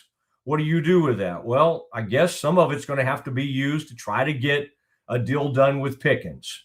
If they do the deal with Pickens, and it's a long-term deal, and they fortify the offense moving forward, and they get this franchise tag off of him, I will probably look at this differently, because, that shows that, they've got some stability, and then they would have CD and George, and everything would be sort of solid, especially on the offensive end. Right now, I just feel like all they're doing, even on this trade, which I think the compensation is fine, it's more about who they're trading him to. Why do they keep making trades to teams that they can't ever get past in the playoffs? Let me remind you, this team has trouble with both Green Bay, and this team has trouble with San Francisco in the playoffs. Okay, this goes back to the past, 6-7 years that these teams have been standing right there in the way of the Cowboys. So what do? We'll send them a great starting defensive lineman that can get after the quarterback and fit beautifully in what the 49ers want to do, okay? And then send them the best pass rusher in the game in Micah Parsons. How about that? All right, talking about Green Bay. Just send Green Bay an incredible player. You say, well, what did they get for him, though? They got those 2 first-round picks. Yeah, and then they use something to go get Quinnen Williams. I get it. This is not finished. These deals have been finished. And then I got people coming at me, Kev, with the whole and I can't believe there are people out there that still defend Jerry, but they do. And it's like, well, the Micah trade was great because Micah got hurt. Micah got hurt and he can't even play, and he only played this many games for them. Can we see how the rest of his career plays out? He's only got about, at least 4 to 5 years of being in his prime left in his career. You think that injury is he's never going to come back from it? I kind of think he will. They had an injury in Crosby. People were giving up 2 first-round picks. Now, they looked at the medicals and then backed out on the deal. But even that is still kind of, I know he's my friend, but the GM for the Baltimore Ravens, right now they're trying to put it out there that, hey, we were going to get Hendrickson, and we were going to try to get Hendrickson after getting Crosby. Okay. All right. You want to say that? Great. and maybe they would have had the best pass rush in the league by a mile. But this thing about, like, it's already been proven out that the Cowboys won the Micah trade because he's hurt. Give me a break. What are we talking about? It doesn't compute. I mean, again, he has the rest of his career. He's probably going to come back okay from this injury. I mean, from what I can tell, this is not a career-ending injury. Nobody believes that. He'll be back. He's doing all the rehab. He'll be back, and he'll be fine. So it's a very interesting thing that we keep seeing what the Cowboys do on that front. Now, Kev, my gosh, we're rolling through the show today. I did want to see, since we're on the NFL and all these things are related, and since the Ravens pivoted to Trey Hendrickson and they reneged on the deal for Max Crosby yesterday, there you go. You love that cartoon stuff you were putting up yesterday. There we go. Hendrickson in his photoshopped Ravens uniform. Kevin, you have a clip from DaCosta talking about all this yesterday in the land of the Raven in Baltimore. Let's hear from my longtime friend Eric DaCosta in Baltimore about having to undo this Max Crosby trade. I understand it. I understand it. We live in that age of skepticism, and people question, especially people that don't really know me or know the Ravens culture and the Ravens organization. So I understand it. As I said at the beginning, we've got a responsibility. I've got a responsibility to the Ravens, to this community, to our fans, and to Steve Bisciotti to do what we think is best for the club. And that's what we always try to do. Every decision we make is based on this idea: is this the best thing for the Ravens? Very, very challenging. Again, I understand how people might, maybe from afar, would feel that way, but nobody's more upset about this than me. Gutted by it, actually, and so a big regret for me. But we will move on as a football team, and I think there's many, many opportunities for us to grow as a team, to become a better team, to build a roster, and to be the team that we want to be. Regret what?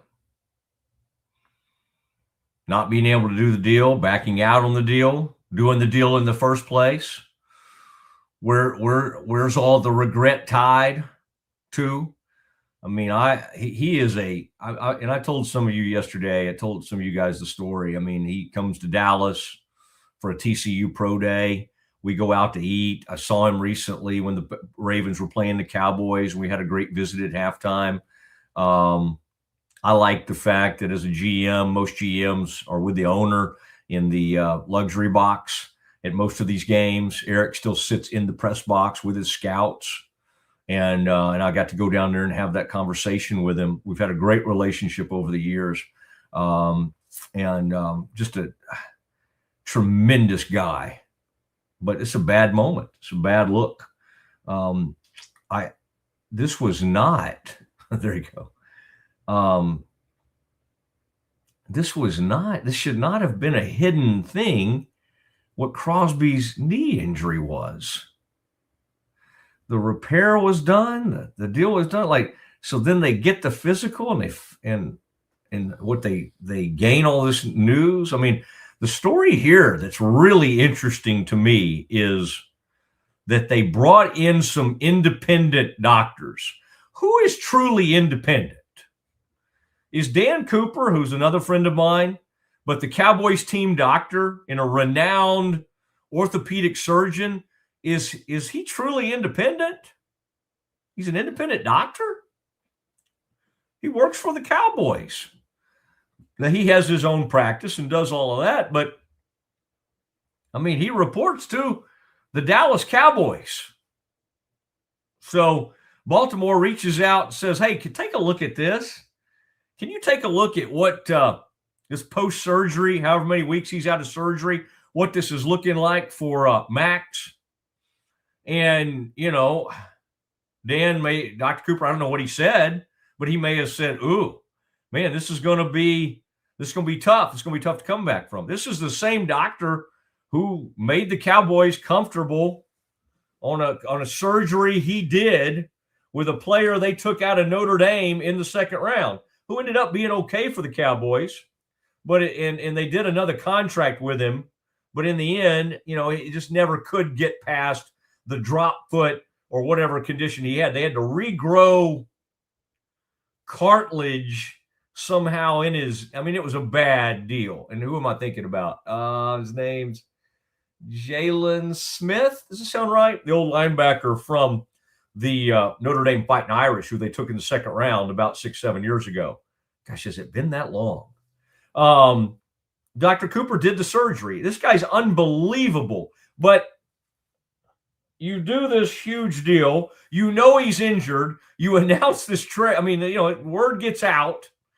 And then you decide, nah, we don't want to do this thing anymore. We're out. And then you, on top of keeping your picks, I mean, think about how much they screwed over the Raiders. The Raiders go out there and spend $100 million or so more, like maybe $200 million in contracts, $200 million in free agent contracts. They're out there wheeling and dealing. Okay, here we go. We got picks, and we're going to bring in all these players. And then you say, no, I'm sorry, we need those picks back. And we're also going to send Max back to you. So, okay. So now they got Max Crosby and they got all that. And they're still, as we had Jeff Chadia on yesterday from the NFL Network, they are still the fourth best team in that division. All right. In the old AFC West. And Kevin has thrown up the Raiders additions. This was from the other day. This is what they did coming out of the chute. I mean, you add all that up, Kevin, that's just one day. I don't even think that's every edition. But that's what they did in that first tampering period.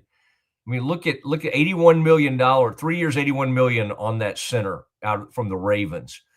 Quay gets 3 years, 40. Nakobe gets 3 years, 36. That's $76 million for those two linebackers. That puts you well over $150 million on those top three players. Then you quickly get another $100 million on the next two. Go ahead. I added it up, $281.5 million on just what they did first day. Now, that's over multiple years, but in total. Well, look at Max's contract, Kevin. I mean, add that in. Then you got to fold Max's deal back in.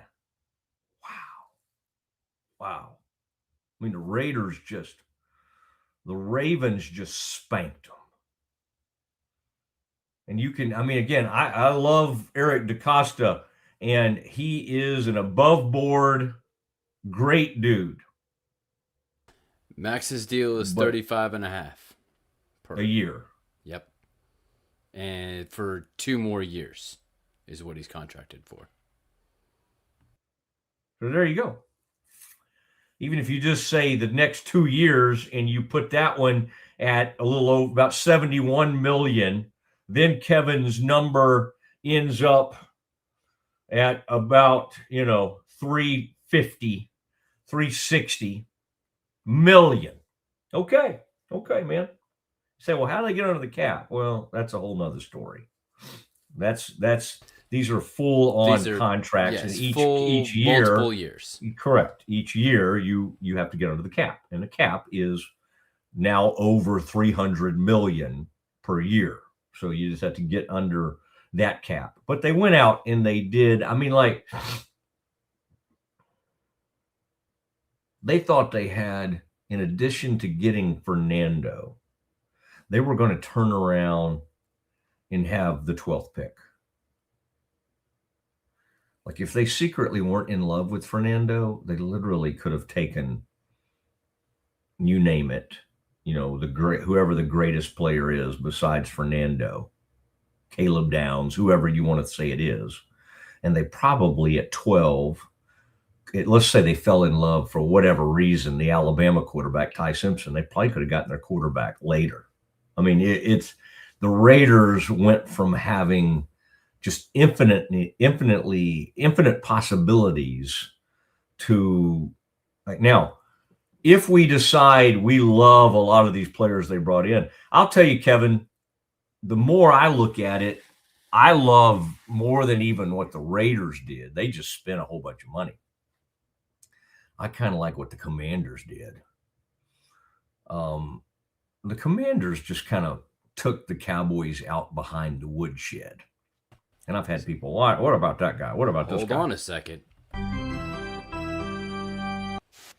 Because they just reunited Jaden Daniels with Rachaad White.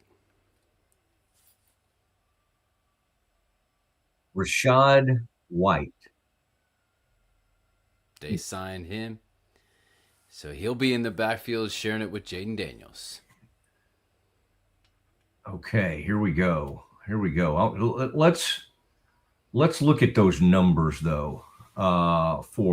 This is interesting. I love it when we have breaking news happen. And we got Seahawks news. Look at this. Okay, here we go. Rachaad White, running back, who's been with the Bucks. Kevin, look at his numbers recently. I just want to see Commanders have agreed to terms with running back Rachaad White. Garofalo has this. And of course, this was a little bit ago, but goodness gracious.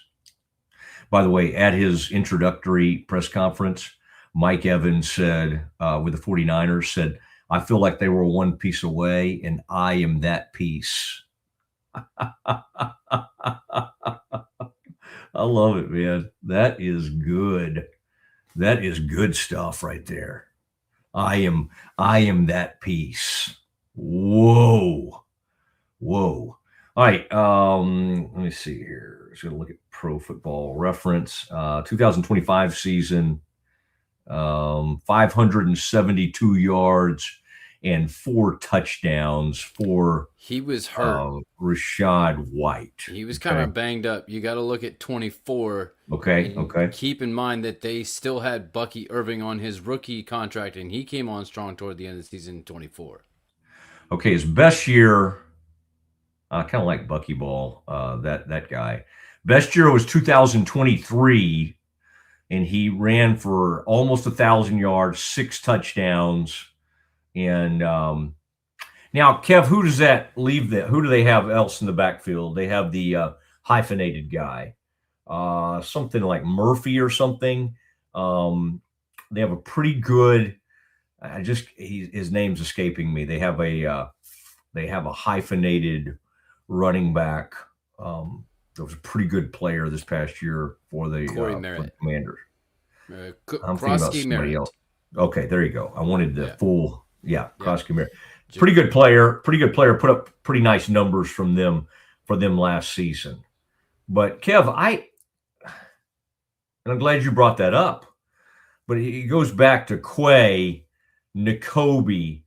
Oh, I mean, like it's just they bring in from this guy loves doing 1-year deals, but they brought in the player from Chason. That guy was a huge part of the Patriots' build up to the Super Bowl. Chason in the playoffs, even that game against the Texans.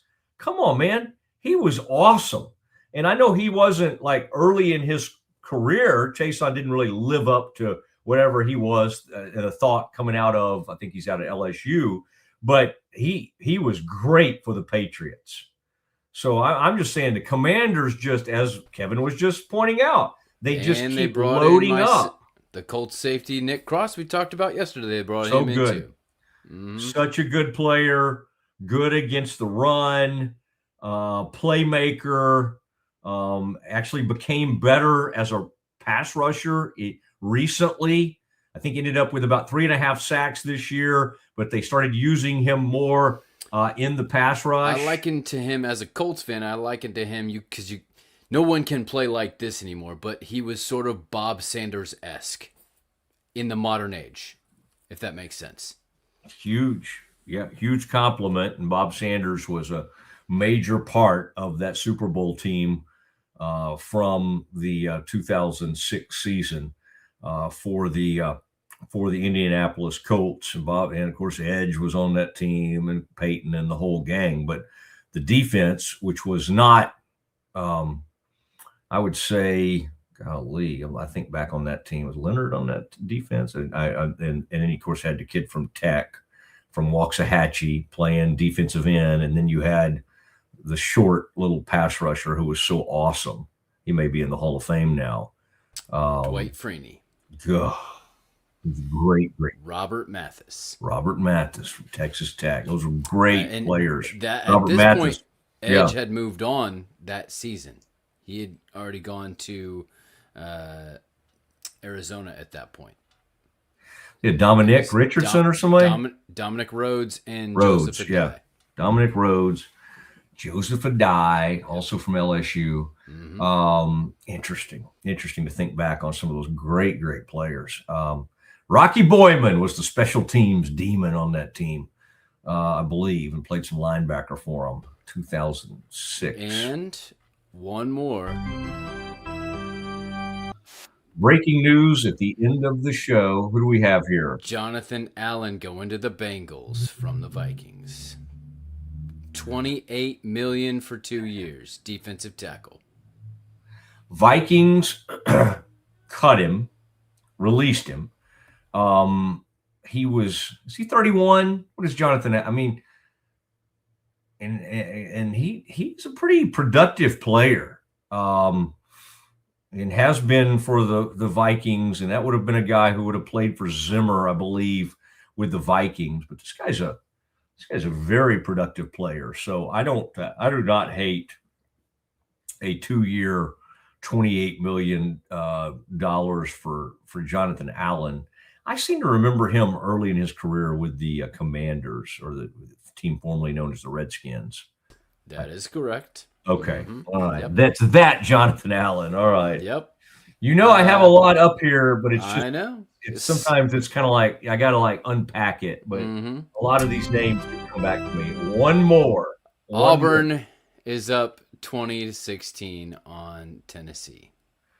As I predicted. long way to go. Did I see that, was Ament going to play today? Did I see their great freshman? Is it Nate Ament? Sure. I was trying to see if he was playing for Tennessee, because that's he's been out for a while. And I wanted to see if he was playing. Reportedly set to return for Tennessee 5 hours ago, it said. Set to play for Tennessee in NCAA in SEC tournament. So we'll take a peek out there, Kev, and see if he's he's the star freshman. It said he was going to return to the lineup, so I bet he did. He missed the past 2 games with a leg injury he suffered on February 28th. Yeah, he's got 7 points of their 16. Okay. 6'10" forward, averaging 17.4 points, 6.4 rebounds. All right, great show, man. Ashley gave us some really good stuff on Baylor. We'll have that whole thing up on our podcast, and we'll share that with you. And then I thought, Kevin, we had some really good NFL stuff on the Cowboys and their situation, and the Commanders just keep adding. I guess you can do that. I mean, it seems like the Giants and the Commanders just like player after player. And I saw that one last night, Kev. Amenahu comes over from Kansas City. Let's not act like that guy hadn't been hugely productive. Charles Amenahu, did he play for the University of Texas? I don't know. I'm just trying to think back, but he's been extremely productive for Kansas City. Had faded some, but still, I think pretty good pickup for Washington. As the Cowboys just kind of holding some press conferences and bringing in some special teams players, so good for them. It's the Mosley Show. Remember, on Wednesday, we're going to be in Waco for the Brazos Landing, and we call this the Landing. It's where we end up every day. Tomorrow, we'll do our Schmaltz's trivia contest. All right, we'll take care of. I love Schmaltz's, love the Schmaltz. Thank you, C&B. Thank you, Central National Bank. And thank you, Cherry Johnson, Siegmund James, the greatest law firm out there. And then we'll tell you more about in the coming days. That card collector show is going to be over at Texas Sports Hall of Fame. I'll have more on that. Thank you, Alan Samuels. Thank you to our incredible partners right here on the Matt Mosley Show. You saw the Lake Waco Golf Club, the incredible things they're doing out there. Thank you to everybody. It's an amazing thing that we have so many people who want to be a part of this growing show. For Kevin Hoosier Hall, I am Matt Mosley. We will see you tomorrow at 1 o'clock.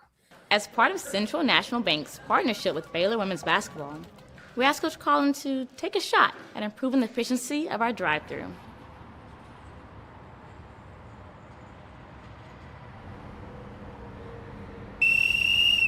The lane is open! Drive the lane! Attack the lane! Go! Go! Go! Go! We have a few kinks to work out. Is this what you had in mind when you invited her? No. I think you should say something to her. Me? Let's make Craig do it. Okay, yeah. You're gonna take this canister and you're gonna shoot it up. Be all right. Be all right. Just be confident. Hey, Coach. Can I have a word with you? Craig, not right now! I'm with a customer. Okay. Central National Bank, proud partner of Baylor Athletics and Baylor Women's Basketball. Streamline event and appointment booking with Amelia's sleek, modern, and fully customizable booking forms. WPAmelia.com. That's WPAMELIA.com. Amelia. Nalgene Outdoor has been your trusted companion, fueling adventures and helping protect the planet. We're committed to reducing waste, improving access to clean water, and providing simple, safe, and sustainable products for you and your family. NALGENE.com. A house is a property, but we live in homes. Home sweet home. Homes where the heart is. We aim to deliver the best home buying and selling experience so you can spend less time real estating and more time living. WhyPersonalLoans.com. Request a loan anytime. Our partners can offer loans up to $35,000 with varying rates and terms. Review your loan offer with no obligation and decide what works for you. Visit PersonalLoans.com today. This is what $500,000 in a duffel bag looks like. Actually not real. That's because it's actually prop money. It looks realistic from a distance, but up close you can see it says for motion picture purposes. Visit PropMoney.com today to get your money seen or money shot right with Prop Money Inc. With San, owning iconic furniture no longer requires paying a premium.